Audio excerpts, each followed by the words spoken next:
Welcome to the Authority Podcast, Plumbing and Mechanical. When talking about the built environment, we would do well to remember, we shape our buildings, and afterwards, our buildings shape us. Therefore, on each episode, we'll discuss the latest trends from IAPMO in plumbing and mechanical safety, sustainability, and resiliency.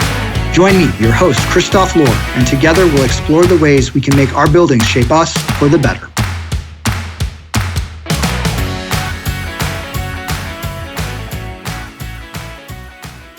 And welcome back to the Authority Podcast, Plumbing and Mechanical.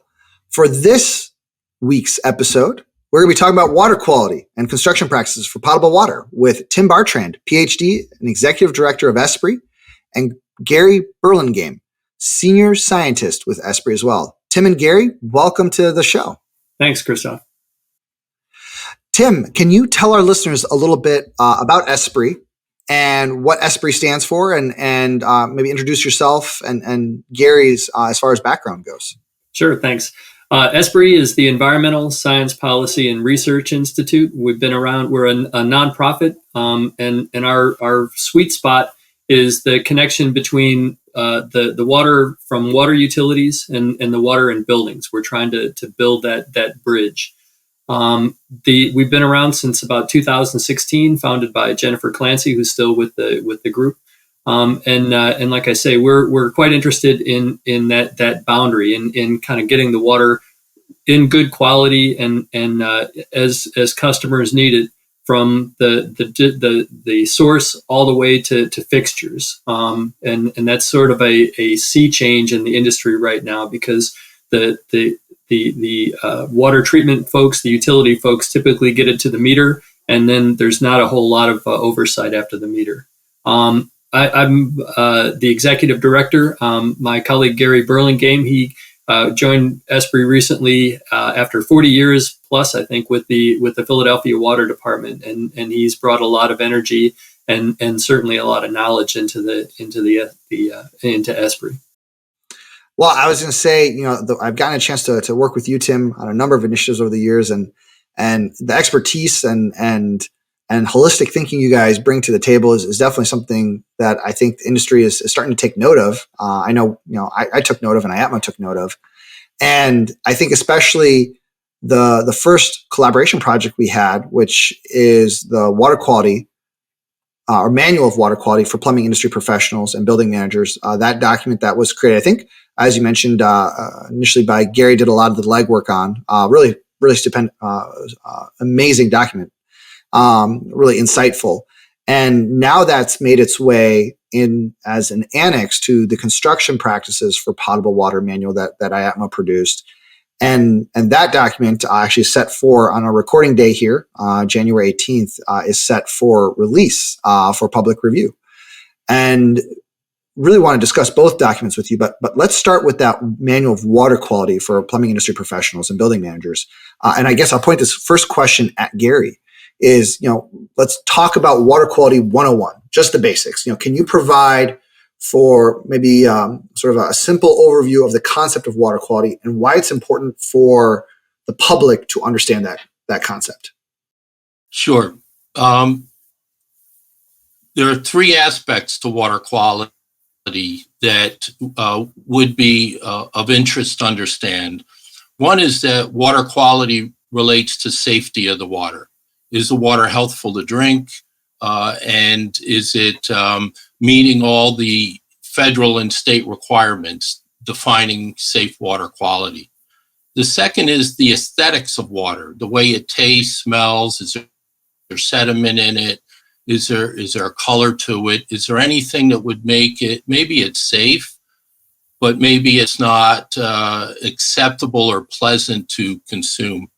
And the final aspect, which is really important for buildings, is water quality can be an indicator of good operations and good design and practices in the building plumbing system. So those three aspects: safety, aesthetics, and as an indicator. Excellent. And, obviously, before we touch on, Tim, the construction practices for potable water, let's talk about the manual specifically for water quality for the plumbing industry professional and building manager. Why is that an important document? Why is that such an important annex now, just by itself? There is to some people, within the building community, their job is to get water at the right pressure and the right temperature and in the right volume to fixtures. And there is an understanding that water quality is important, but perhaps not necessarily as deep an understanding as somebody like Gary, who's been on water quality within a utility for years, has. The truth is that water quality changes sometimes significantly within buildings, and so if you think of the building as just a continuation of the treatment process, knowing what the water quality changes are, how to measure water quality, and how to adapt, how to mitigate changes, how to get that water all the way to the fixture. I think that's the main impact. It's providing education to people who are going to be designing and operating and using buildings that is going to help them get the water through that last leg. And Tim, I think you hit on a key point there: education. Speaking as a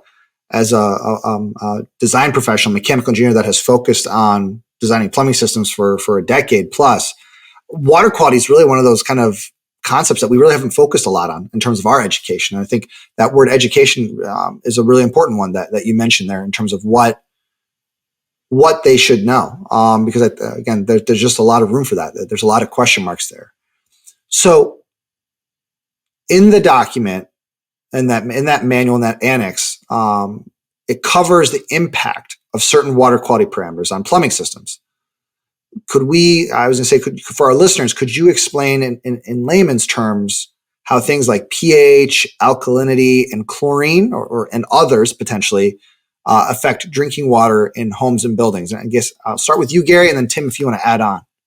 Sure. So when I talked about indicators, pH and alkalinity would be a good example of indicators. Alkalinity is the buffering capacity of the water. How readily the water exists changes in pH. The pH determines whether the water tends to be basic or acidic in nature.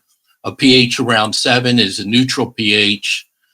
A lot of water utilities, public water utilities with corrosion control, may be increasing their pH up to even 8 to impart a calcium scale onto the pipes inside the building to protect the pipes from corrosion due to the water. So a pH maybe between 7 and 8.5 might be very typical for public water systems. And if the pH is changing, then that's an indication that the water quality is not stable or something is having an effect on the pH that needs to be looked at. So they're good indicators, but they're strongly related to corrosion control. And as I'll pick up where Gary has left off and talk a little bit about disinfectant. The disinfectant is important.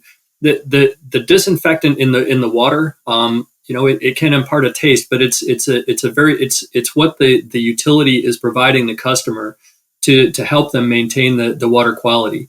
The disinfectant is a bacteriostatic agent. That means that it's a preservative. It's in the water to keep that water safe and to prevent growth of pathogens and other problematic organisms in the water. And so that disinfectant is there for good purpose, but it doesn't stay forever. It can decay over time. There is demand, and so if water is left stagnant in buildings, then that disinfectant goes away and the protection is lost. So from the building owner, operator, consumer perspective, knowing what type of disinfectant is in the water is important. And knowing, and there are a couple of types that are typically used that are almost always used. One is free chlorine or bleach. And then the second one is monochloramine, which is a more stable disinfectant. knowing what your disinfectant is going to help you know what it's going to do in your system. It's also going to help you know how to measure it. And then knowing what typical concentrations are at the point where the water enters the building is going to help you know how frequently you might want to turn over the water in the building. It will help you assess what difference there is between where the water enters the building and at a distant fixture. If there's a lot of demand between those two, okay, something not great is going on in there. So chlorine has those effects. A negative effect of chlorine is that, particularly for free chlorine, there are compounds that are regulated called disinfection byproducts that can form when the chlorine in the water, the free chlorine in the water, has reactions with organic matter in the water, and the organic matter could be just resident in the building system. It doesn't have to come in from the utility. So by and large, you think of disinfectant as a good thing, but there is that caveat that too much of a good thing can be problematic. Let me, if I can, just add something to that. So going back to water quality, when I say there's three aspects: safety, aesthetics, and an indicator. Chlorine residual and public water systems are required by EPA regulation to provide a chlorine residual in water, most public water systems. So safety, if there's a chlorine residual, then the water is considered safe to consume by federal regulation. Second is aesthetics. A chlorine residual makes the water smell like it has a chlorine residual, and is a reason why maybe a lot of people turn to bottled water or use point of use filters to remove the chlorine residual. So it has an aesthetic effect. And finally, it's an indicator. If you have a chlorine residual coming into the building of 1 milligram per liter, and it dies off to 0.2 milligrams per liter by the end, the final tap, then something has a chlorine demand in that building. Something is consuming the chlorine, and it would be good to find that out and fix that. So chlorine residual is also an indicator. So it serves a good purpose in those three areas: safety, aesthetics, and an indicator of the system. And I want to stay on this point a little bit on water quality, because for me, in reading through the water quality for the plumbing professional, that Annex A, what really struck me is that interrelated component of water quality. Because I think, Gary, you hinted at that a little bit on your first answer about how these things can kind of have an impact, like the corrosion control. But my understanding is even that your disinfectant, like chlorine, let's say, just sticking with that, that's impacted by pH level, and its effectiveness is impacted by pH level. And I think one of the other things too, is, you mentioned the word, I think, residual, right? I think we all have to remember that chlorine and other oxidizing disinfectants like monochlorine, they dissipate over time. So the longer they're in the piping system, the less there is over time, the more opportunities there are to react. Maybe first starting with you, Tim, and then maybe we can kind of flip over to Gary kind of to provide some additional information. Can you touch on a little bit of that interrelated or interrelations between the disinfectant types? Because it seems like there's a circle here almost of, you put a chlorine into the system, it can cause some corrosion, depending on the amount. So you put in some kind of anti-corrosion metric in there, but in order for that to work, you have to change the pH level, but that might not make the chlorine work as well. And it just seems like there's these circles of like interconnecting reactions that occur with all of this. And I think some of our listeners might be interested in kind of hearing a high level of what that looks like. Well, from my perspective, the utilities are they go to they're required, but they also, out of due diligence, they provide water to their customers that is going to be optimal for the customers, and what they're shooting for generally is providing water that's not corrosive. Particularly, if there are lead bearing fixtures, lead service lines, those kind of things. If there's corrosive water, then even though that's the lead doesn't come from the utility, the utility is providing corrosion inhibiting strategies to limit the amount of lead that comes off of the fixtures or the pipe.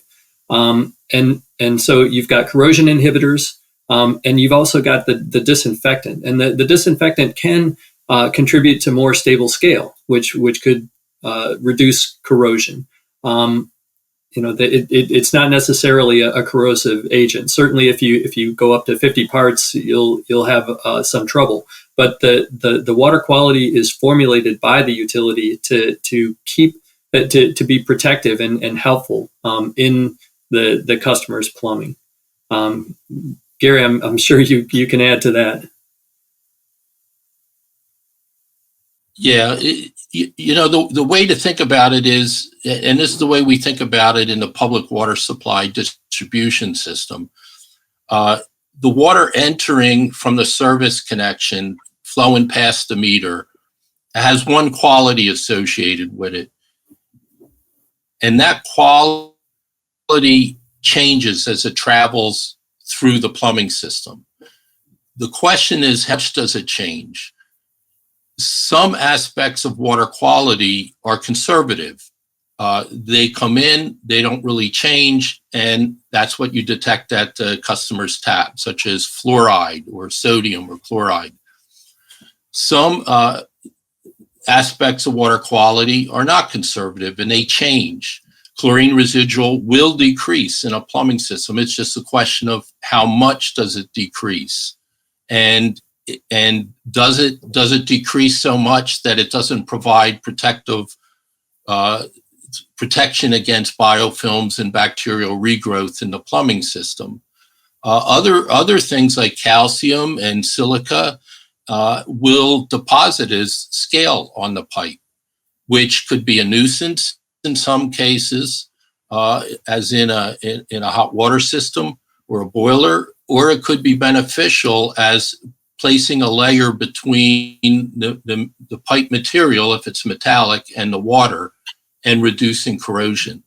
So that makes the issue of water quality in any pipe system not as simple as we would like it to be, but a little more complicated because of the biology and chemistry and the fact that the water quality does change as it travels through that pipe system.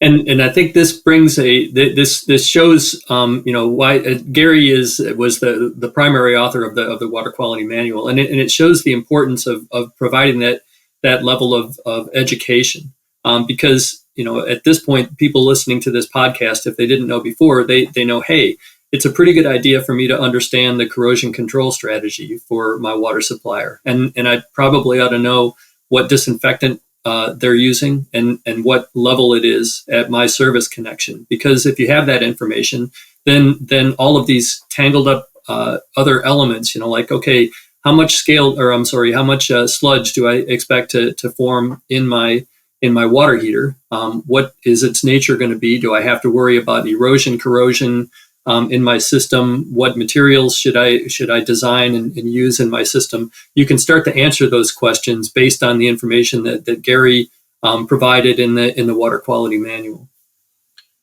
Excellent.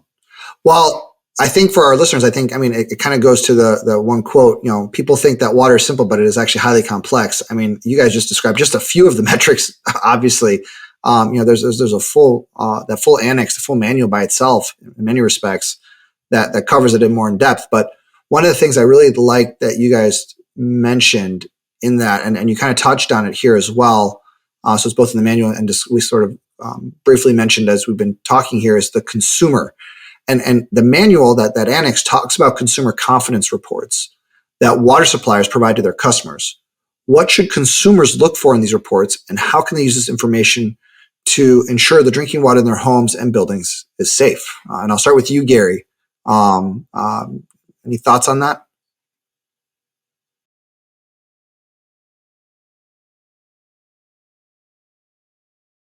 Sure. So the Consumer Confidence Report is a requirement by the US EPA for all public water systems to communicate to their customers, their bill-paying customers, the water quality as it relates to contaminants that are in the water. So if a water quality is truly 100% pure, there's really very little, if anything, to put in a water quality report as required by the EPA. If the water has a lot of contaminants in it that exceed their limits, the water utility has problems with treatment, the water quality report could be pretty extensive. The problem is the water quality report only relates to drinking water regulations. It doesn't really tell you everything that you would need to know to run a plumbing system, such as will the water produce a scale in your boilers? What is the chlorine residual you should expect at your end taps? What's the pH of the water? There are things in it that are very practical regards to the indicators and aesthetics that you would want to know to operate a building water system. So that's why we added more information on water quality in Water Quality 101 to explain a lot of the things that you may not see in the Consumer Confidence Report. I will add that water utilities, especially larger ones who have the capability, often go beyond the water quality report, the Consumer Confidence Report required by the EPA, and they add in additional information that customers typically ask about, such as hardness of the water. That's a big question that's often asked, but it's not regulated. Also, water utilities will have information often on their website, common questions that are asked and answers to those common questions. The Consumer Confidence Report isn't meant to be a thick document. It's meant to be very thin and focused on water safety and regulations. So you need to work with your water utility and help them understand the parameters that are important for you to operate your plumbing system, and see if they can help provide that information and help you understand what that information means and where to get it as you need it. Excellent. Tim, anything you want to add in terms of the importance of consumer confidence reports? Just echoing what Gary said, that they for the typical, because they look at regulated contaminants, it's sort of a pass-fail thing. Yeah, my utility doesn't have contaminant X above the level that has been defined as safe in the regulations. But that doesn't necessarily get to, okay, what's this going to do in my plumbing system? And that's for operate. That's more where we live. We have no control over whether there's PFAS in the water. It's either there or not. And it's good to know whether it's there or not, but nothing happens to PFAS. It's one of these conservative contaminants like Gary was talking about in the plumbing system. Whereas with things like alkalinity, disinfectant, pH, there are changes, and that's something that if people know and if they have the inclination, they can use to make sure that they're protecting their pipes and keeping good water quality to the fixture. And I think that it kind of all relates to this idea of planning and thinking ahead a little bit, and that annex talks about the importance of infrastructure planning for water quality. How can individuals and building managers stay informed about planned infrastructure changes, and what impact could these changes have on water coming to the building? I guess we'll start with you, Tim, to kind of pick up on that, and then back to Gary. The infrastructure changes when utilities have infrastructure changes, you've got two basic types. You've got planned ones, and then things like main breaks and so on. I'll call that an infrastructure change. These are important to customers. They can impact water quality, et cetera.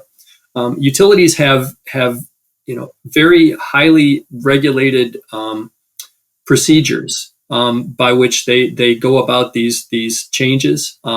And they also have SOPs, and they have ways that they respond to things like main breaks and emergencies. They also have reporting requirements that that, if there is a contaminant that's found, or if there is a condition that is encountered, a main break, they have a very clear statement or a very clear regulation that says this is who you need to inform, and this is how you need to inform them, and it comes in tiers, and it's something that all utilities hopefully are doing. So the question, what about these infrastructure changes? How will you be informed? I doubt that a utility will inform its customers if it's going out and doing routine maintenance on a part of the infrastructure. Certainly, people have to be informed if there is a main. Well, not always if there's a main break, but the information about the infrastructure changes is going to follow the regulations that the utility is under. That's a bit of an evasive answer to your question, but that's the best I got. No, that's totally fine, Tim. If a utility is replacing a water main, shutting down a water main for a period of time, doing anything significant, they typically go around and knock on doors or check with customers, especially larger buildings, schools, hospitals, sensitive customers.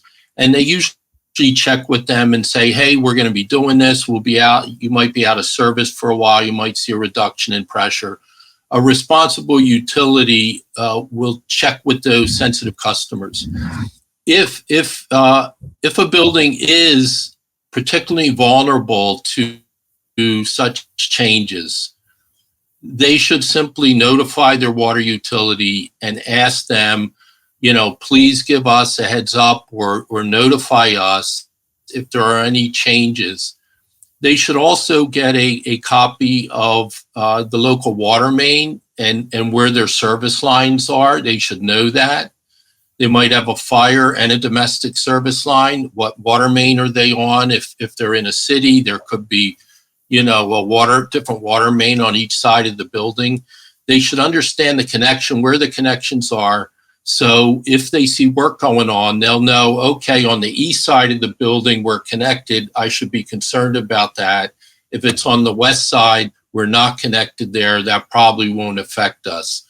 So there's that initial work between the building owner and manager and the water utility to understand those aspects and to see how they can work together, especially if that building is very vulnerable or sensitive to such changes in the system.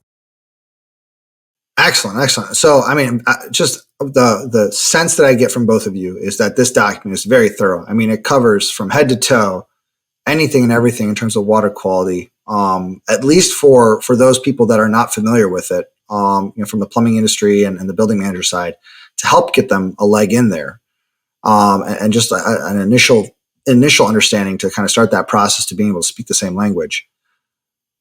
I guess my next questions are for you, Tim, because this particular manual, as we kind of have mentioned a few times through, the water quality manual is now an annex, Annex A in the construction practices for potable water manual. Can you tell our listeners, it might be a two-part question here, Tim. So can you tell our listeners a little bit about the construction practices for potable water manual, and then also why the Water Quality 101 manual was added as an annex as opposed to having that separate document? Great. The construction practices for potable water document is the. Give me a second here. The origin of that document was discussions. A colleague of mine, William Rhodes, and I were looking at disinfection of buildings. So currently, commissioning of buildings entails disinfection according to a particular standard, typically AWWA C651, and then hoping for the best. And we both thought, hey, wait a minute, how you disinfect is very much dependent on what you did and what's there to disinfect. And so we kicked around the idea of using the water safety planning process, which is a process by which water treatment facilities, water distribution facilities are managed for managing risk. We thought, what if you were doing that for construction water safety. And now let's look at everything, not just disinfection, but let's look at all of the practices that you could do to protect water quality along the way. So the one thing led to another. IAPMO picked this up, saw some value in it, and has developed this what I think is a very industry leading, forward thinking document that takes construction from, hey, let's just do whatever and disinfect at the back end, to let's really think about water quality along the way. And I'm hopeful that there's going to be better results. That turned into kind of a marketing pitch. Sorry about that. So where does the Water Quality 101 document fit into that? During the discussions, this is looking a little bit at the sausage making here. During discussions, there were many conflicting resources that talked about water quality. Certainly, when we put together the Construction Water Safety Planning Manual, there needed to be discussion about water quality, and there wasn't a good document to point to that summarized the water quality that somebody who is designing a system and somebody who is installing a system, what they needed to know. And Gary had already solved our problem for us. He produced that manual that then can be the one-stop shopping. Hey, here's what you need to know about water quality. So when we talk about chlorine, when we talk about disinfectant, when we talk about chloramine, you can simply look at this reference. And hopefully the water quality manual can be, now that it's part of the construction safety water safety manual, it can be referenced elsewhere where it's useful. And that kind of, in our preparation for this podcast, and you brought up the AWWA C651, which, if I recall the name right, it's the disinfection of water mains. I think, Gary, as we were preparing for this, you mentioned that you had been involved with that quite a bit and had quite a bit of contextual knowledge of that. Do you want to share with our listeners a little bit of that contextual knowledge? Because I think for some of them, it might be interesting to hear some of the context and the intention, what the intentions were behind that manual. And obviously it's been in essence used in plumbing systems, premise plumbing systems, and maybe getting your thoughts on the applicability of that would be really beneficial to our listeners. So in the drinking water system of a public water supply, one of the areas where the water can be contaminated is whenever you open up the water system and expose it to the environment. And clearly, when you're repairing a water main break or you're installing a new water main, you're exposing that safe and secure public water system to environmental contamination, or you're potentially exposing it to contamination. So one of the ways to offset that, knowing that we don't have full control of the construction process in a sanitary way, knowing that materials don't come in a sterile condition, one of the ways that has always been around is to disinfect the pipe prior to releasing it for people to drink the water from, and assuming the disinfection will kill off any germs or environmental bacteria that had gotten into the water main or the pipe during its work. The problem with that is disinfection isn't a cure-all for everything that can go wrong. If backfill sand got into the pipe, if dirt got into it, if contamination got into the pipe, runoff water while it was being constructed, the chlorine won't necessarily take care of everything at the level that we would use to typically disinfect water, which might be like, 5 milligrams per liter needed to disinfect the water. So you could have a clump of dirt in there, for example, as a bad example, but it could happen.